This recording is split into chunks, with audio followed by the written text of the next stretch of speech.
Здравейте, включваме се на живо над тунела за Люлин. Датата е 25 февруари. Часът е около 12 и нещо. Както виждате, 100%, даже 120% покритие на тази равна слънчева полянка, която онзи ден измерих 32 см. Сега да видим колко ще са. Ще си потърся същите дупки. Да видим сега къде ще ги открием.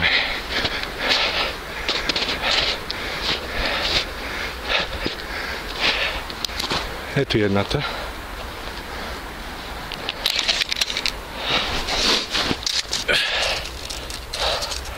...25 см.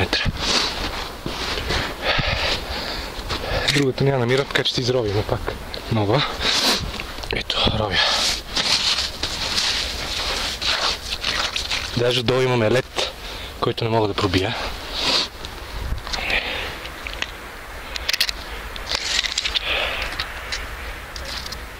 25 см.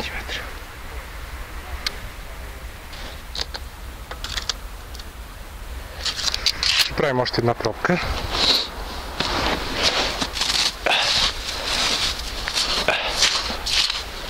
Отдолу има поне 5 см лед, не знам дали се вижда на камерата. И въпреки това 25 см. При условие, че в моят смера 23 и преди час и половина някъде. Ето. Чуда се къде са 65% покритие. Много се чуда.